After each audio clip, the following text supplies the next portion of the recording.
Vascular Dementia by Erica Nicola. Anyone who has been affected by someone with dementia can attest to the tolls it can take on not only the individual affected, but the people closest to them.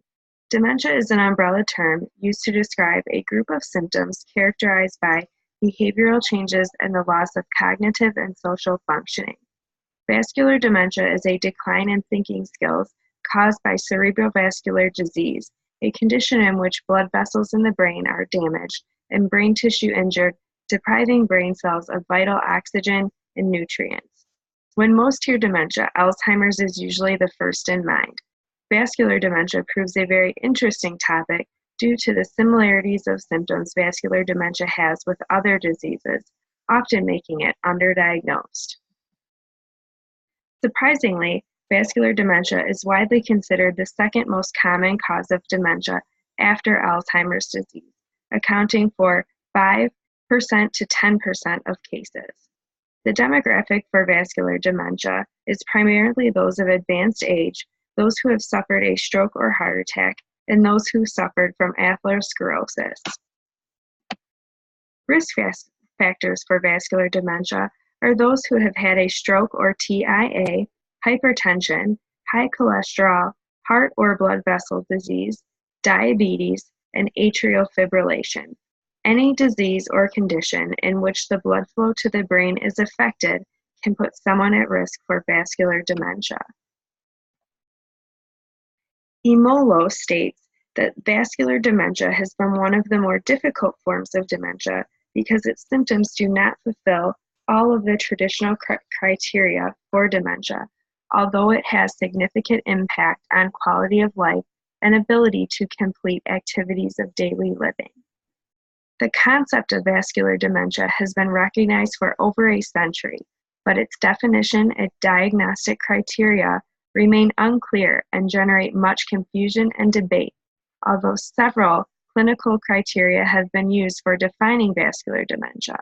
The term vascular dementia substantially means disease with a cognitive impairment resulting from cerebrovascular disease and ischemic or hemorrhagic brain injury.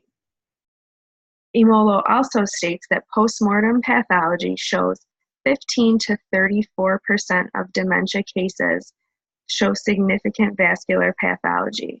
This is interesting because studies have shown that vascular dementia is underdiagnosed. The pathology of vascular dementia can vary depending on which area of the brain has been infarcted. Factors defining subtypes of vascular dementia include the nature and extent of vascular pathologies, degree of involvement of extra and intracranial vessels, and the anatomical location of the tissue changes, as well as time after the initial vascular event.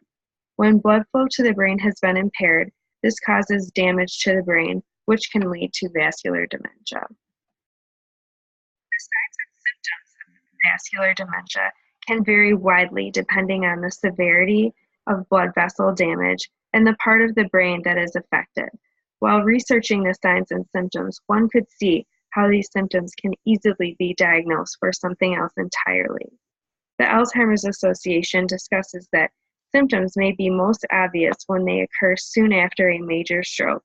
These can present with symptoms like confusion, disorientation, trouble speaking or understanding speech, and vision loss. Many of these symptoms are the telltale signs of a major stroke. The Alzheimer's Association also states that multiple small strokes or other conditions that affect blood vessels and nerve fibers deep inside the brain may cause more gradual thinking changes as damage accumulates. Common early signs of widespread small vessel disease include impaired planning and judgment, uncontrolled laughing and crying, declining ability to pay attention, impaired function in social situations, and difficulty finding the right words. Diagnosing vascular dementia would start with a series of professional assessments regarding memory, thinking, and reasoning. The Alzheimer's Association discusses that if screening suggests changes in thinking or reasoning, a more detailed assessment is needed.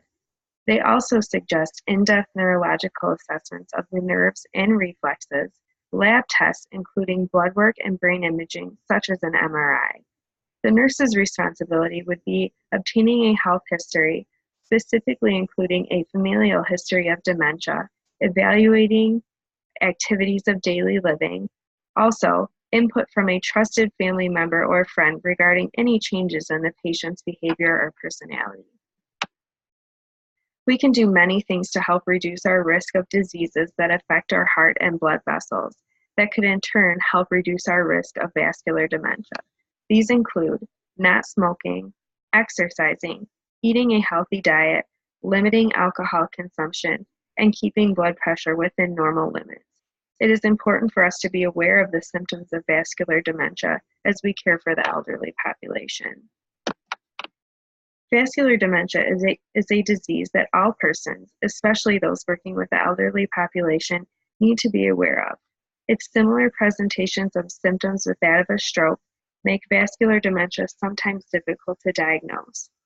As nurses, we can verse ourselves with the knowledge to recognize these signs and symptoms and hope for a more accurate diagnosis and treatment. References? Thank you very much.